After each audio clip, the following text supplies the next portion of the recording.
Good evening everyone, শতাব্দীর কিচেনে আপনাদের সবাইকে স্বাগত জানাই। আজকের রেসিপি বেলের শরবত। গরমের সময় এই বেলের শরবত শরীরের জন্য খুবই হেলদি। শুধু তাই নয়, কোষ্ঠকাঠিন্যও দূর করতে সাহায্য করে এবং শরীর ঠান্ডা রাখতে সাহায্য করে। তাহলে চলুন শুরু করা যাক আজকের এই সহজ এবং সুস্বাদু রেসিপি। বেলের শরবত বানানোর জন্য আমি এখানে একটা বেল নিয়ে নিয়েছি। এটা নিজের বাড়ির গাছেরই বেল। বেলটা পেকে পড়ে গেছে। এই বেল দিয়েই কিন্তু আজকে আপনাদের শরবত বানিয়ে দেখাবো। বেলটাকে প্রথমে ফাটিয়ে নেব।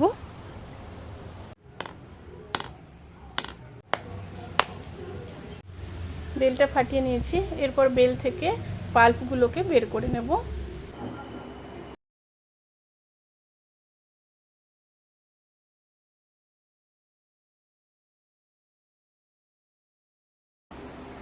এইভাবে প্রথমে বেলের পাল্পগুলোকে বের করে নেব। সমস্ত বেলের পাল্পগুলোকে বের করে নিয়ে তারপর ফিরে আসছি। পাল্পগুলোকে বের করে নিয়েছি। এবার খোলাগুলোকে ফেলে দেব। দিয়ে পাল্পগুলোকে হাত দিয়ে ভালোভাবে চটকে নেব। আর সামান্য জলও সাথে দিতে হবে। পাল্পগুলো বের করানোর জন্য অল্প জল দিয়ে দিতে হবে। আর ভেতরে যে বিচি আছে সেইগুলোকে বের করে দিতে হবে। বেলের ভেতরে যে বিচি আর এই আতিগুলো আছে এগুলোকে বের করে ফেলে দিতে হবে। এইভাবে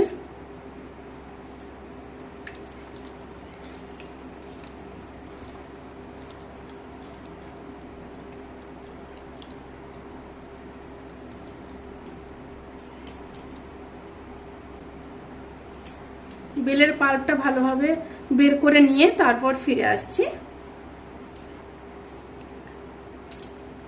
সমস্ত আতিগুলোকে পরিষ্কার করে নিয়েছি।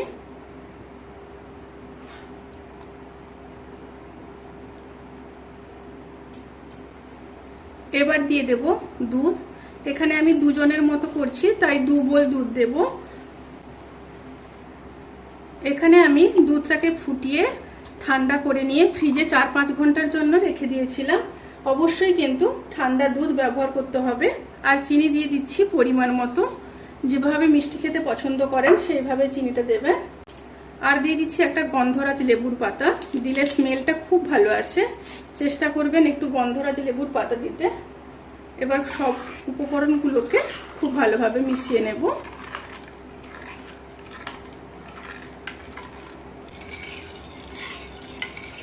সমস্ত উপকরণগুলোকে খুব ভালোভাবে মেশানো হয়ে গেছে। এরপর আরও একটু ঠান্ডা করার জন্য উপর থেকে আরও কিছুটা আইস কিউব দিয়ে দেব। এই গরমের সময় এরকম একটা ঠান্ডা শরবত যদি খাওয়া হয় তাহলে শরীর কিন্তু একদম ঠান্ডা হয়ে যাবে। অবশ্যই কিন্তু আপনারা বাড়িতে বানাবেন। এরপর সার্ভ করে দেব।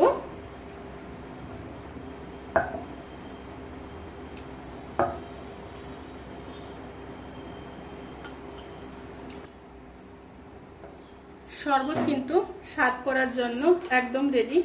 আরও একটা করে বরফ দিয়ে দেব উপর থেকে। ভিডিওটি কেমন লাগলো প্লিজ কমেন্ট করে জানাতে কিন্তু ভুলবেন না। যদি ভালো লেগে থাকে তাহলে সাবস্ক্রাইব করে পাশে থাকা বেল আইকন ক্লিক করে নোটিফিকেশান অল করে রাখবেন।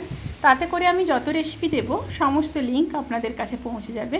আপনারা সবাই ভালো থাকবেন, সুস্থ থাকবেন, সাবধানে থাকবেন। আজকের মতো এই পর্যন্ত। পরের ভিডিওর জন্য অপেক্ষা করুন। টাটা।